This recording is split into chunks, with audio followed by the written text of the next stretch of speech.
Baiklah, Assalamualaikum warahmatullahi wabarakatuh. Perkenalkan, nama saya Nurholis, NPM 2021030292, Prodi Hukum Ekonomi Syariah, kelas B dari Fakultas Syariah. Pada kesempatan kali ini saya akan menyajikan tugas ujian akhir semester dari pelajaran Tahsinul Qiraah dengan dosen yaitu Ibu Agung Indah Suprapti, MPD.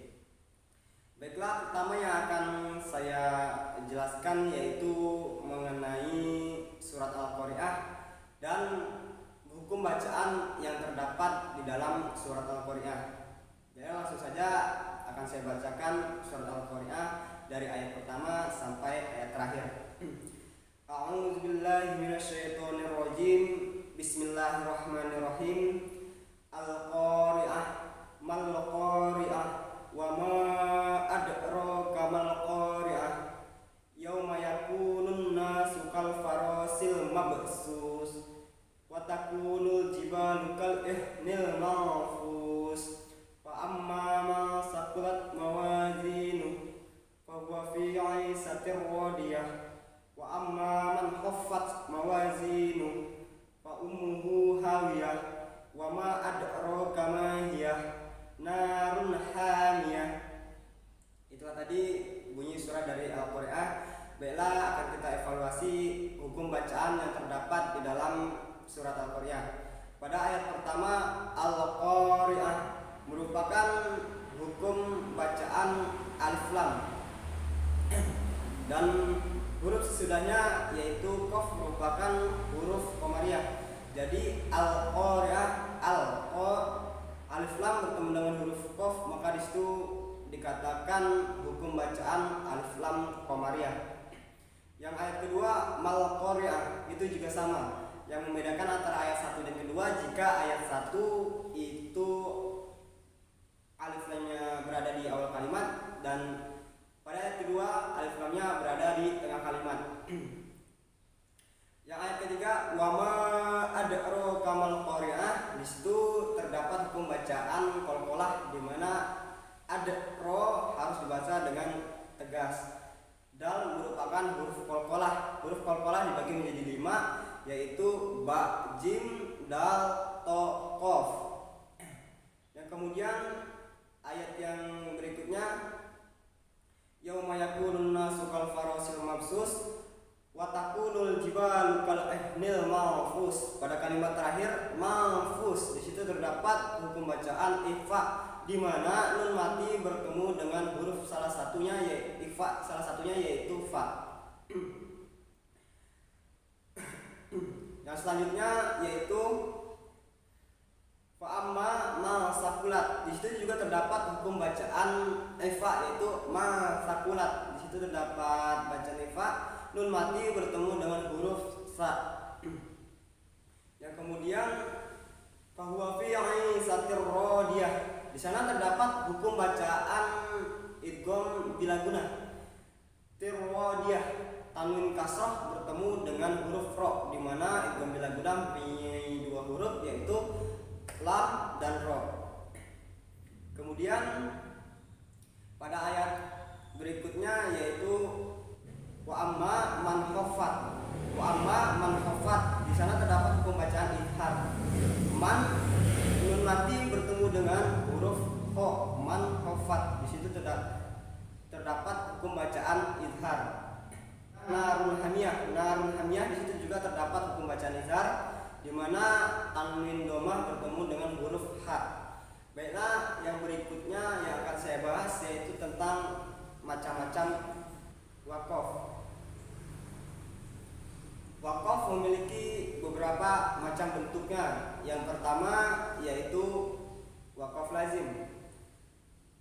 Waqaf lazim ditandai dengan huruf mim. Di dalam Al-Qur'an contohnya pada surat Al-An'am ayat 20 yang bunyinya pada kalimat pertengahan yaitu ya'rifuna abna'ahum. Kemudian ada waqaf lazim yang ditandai dengan huruf mim, dan kalimat berikutnya yaitu allazi nahsiruna anfusahum fahum la yu'minun. Waqaf lazim ditandai dengan huruf mim itu diharuskan untuk berhenti, tidak boleh diteruskan. Yang berikutnya yaitu waqaf la wasol ditandai dengan huruf shad. Waqaf la wasol ini diharuskan untuk terus atau tidak diwajibkan untuk berhenti.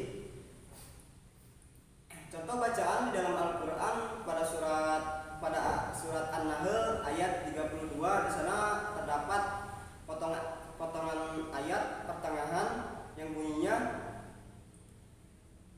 thayyibina. Di sana terdapat waqaf yang ditandai dengan huruf shad dan kalimat lanjutannya yaitu yaquluna salamun alaikum. Seharusnya dia dibaca dilanjutkan thayyibina yaquluna salamun alaikum. Jadi waqaf la wasal ini tidak diharuskan untuk berhenti. Yang ketiga yaitu waqaf muqarrabain. Muqarrabain itu ditandai dengan titik 3 yang pada satu ayat terdapat 2 waqaf dan salah satunya harus berhenti. Di dalam Al-Quran contohnya pada surat Al-Baqarah ayat 2, Dzalikal kitabul la raiba fihi hudal lil muttaqin. Di sana terdapat waqaf muqarrabain.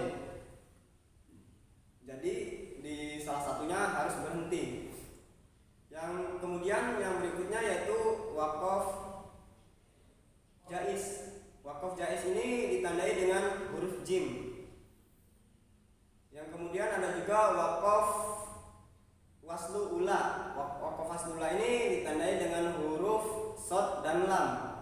Kemudian yang akan saya bahas yaitu mengenai hukum mim mati. Hukum mim mati terbagi menjadi 3. Yang pertama yaitu ifa safawi. Ifa itu artinya mendengung atau samar, sedangkan safawi artinya bibir. Jadi ifa safawi bisa dikatakan menyamarkan bacaan di bibir. Ifa safawi memiliki 1 huruf yaitu ba. Contoh di dalam Al-Quran yang mengandung ifa safawi yaitu pada surat Al-Fil ayat 4 yang bunyinya tarmihim bihijaratin min sijil. Tarmihim di sana ada mim mati dan kemudian bihijar. Di sana terdapat ba, huruf ba selanjutnya.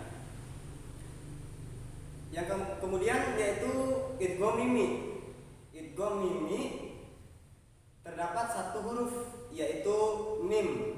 Di dalam Al-Quran contohnya pada surat Al-Humazah ayat 8, innaha alaihim muqsadah. Di sana ada him itu merupakan mim mati dan muqsadah merupakan kalimat berikutnya yaitu mim. Jadi alaihim muqsadah itu merupakan bacaan idgham mimi. Yang terakhir yaitu izhar safawi. Izhar artinya jelas, safawi artinya bibir. Jadi menjelaskan bacaan di bibir.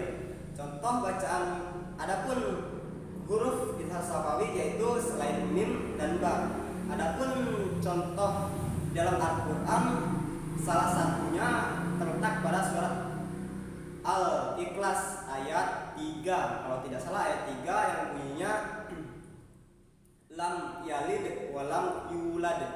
Lam yalid, lam di situ terdapat mim mati dan bertemu dengan huruf iya. Baiklah, mungkin itu saja yang bisa saya sampaikan. Kurang lebihnya saya mohon maaf. Saya akhiri, wassalamualaikum warahmatullahi wabarakatuh.